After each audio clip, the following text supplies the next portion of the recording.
কুষ্টিয়ায় শহীদ Abrar Fahad stadium উদ্বোধন করেছেন যুব ও ক্রীড়া মন্ত্রণালয়ের উপদেষ্টা আসিফ মাহমুদ সজীব ভুঁইয়া ও আবরার ফাহাদের পিতা বরকতুল্লাহ।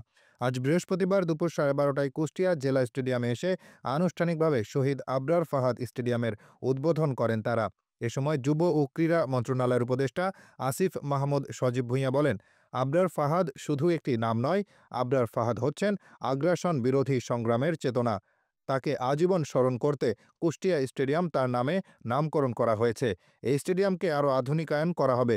কুষ্টিয়ার জেলা প্রশাসক তৌফিকুর রহমানের সভাপতিত্বে অনুষ্ঠানে উপস্থিত ছিলেন যুব ও ক্রীড়া মন্ত্রণালয়ের সচিব রেজাউল মাকসুদ জাহেদি, যুগ্ম সচিব আমিনুল ইসলাম সহ আরও অনেকে।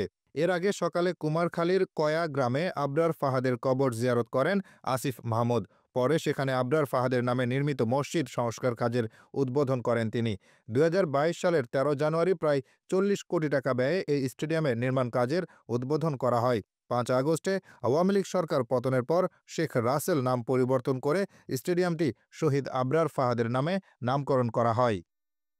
আবরার ফাহাদের যে হত্যাকাণ্ড সে যে বিচারের যে প্রক্রিয়া সেই প্রক্রিয়াকে দ্রুত সময়ের মধ্যে বাস্তবায়নের জন্য ইতিমধ্যে আমরা এই বিষয়টি ক্যাবিনেটেও উঠেছে, আমরা কথা বলেছি এবং আমাদের আইন উপদেষ্টা তিনি আমাদের প্রধান বিচারপতি সহ আমাদের বিচারালয়ের সাথে কথা বলবেন যাতে করে এই বিচার প্রক্রিয়া দ্রুত সম্পন্ন করা যায় এবং আমরা দ্রুত সময়ের মধ্যে যারা আবরার ফাহাদের হত্যাকাণ্ডের সাথে জড়িত ছিল তাদের শাস্তি নিশ্চিত করতে পারি। এই বিষয়টি এখনও তদন্তাধীন, এ বিষয়ে বিস্তারিত তথ্য হয়তো পরে জানা যাবে। বিষয়টা আইন মন্ত্রণালয় দেখছে এবং আইন মন্ত্রণালয়ে যথাযোগ্য যারা কর্তৃপক্ষ আছেন বিচারের ক্ষেত্রে, রায়ের ক্ষেত্রে তাদের সাথে কথা বলবেন এবং এটা এক্সপার্টাইট করার জন্য কাজ করবেন।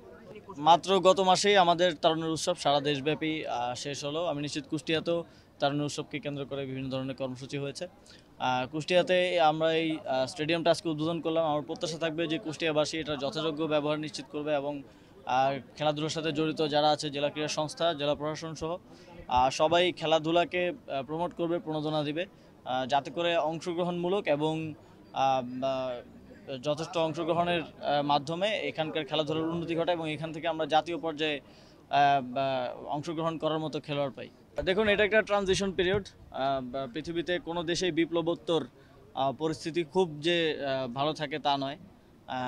সেক্ষেত্রে বিগত 6 মাস আগে যদি আপনি দেখেন, আগস্টের পর সেপ্টেম্বরে যদি দেখেন, তখনকার যে পরিস্থিতি ছিল তার থেকে এখনকার পরিস্থিতি সিগনিফিকেন্টলি উন্নতি করেছে। তখন তো সিচুয়েশন এরকম ছিল যে রাস্তায় নামলেই 20টা-30টা আলাদা কর্মসূচি থাকতো, আন্দোলন থাকতো। সেটা সরকার নিয়ন্ত্রণে এনেছে এবং এখনও যারা বিভিন্ন আন্দোলন করছে তাদের সাথে সরকার নানা পর্যায়ে যোগাযোগ রাখছে এবং সমাধান করার চেষ্টা করে যাচ্ছে। এছাড়াও সার্বিক যে আইনশৃঙ্খলা পরিস্থিতি আপনারা জানেন যে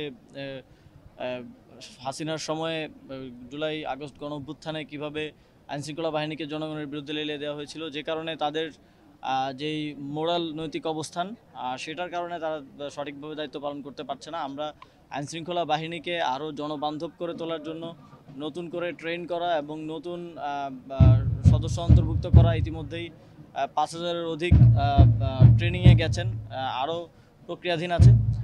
সেটাকে একটা দীর্ঘমেয়াদী প্রক্রিয়া, তবে আমরা উদ্যোগটা নিয়েছি এবং পুলিশ সংস্কার কমিশন যেই গাইডলাইন, যেই প্রস্তাবনাগুলো দিয়েছে সেগুলো বাস্তবায়নের মাধ্যমে আমি মনে করি যে বাংলাদেশের আইনশৃঙ্খলা বাহিনী আরও জনবান্ধব হবে এবং সার্বিক দেশের আইনশৃঙ্খলা পরিস্থিতি থেকে শুরু করে সবকিছুর একটা উন্নতি সম্ভব।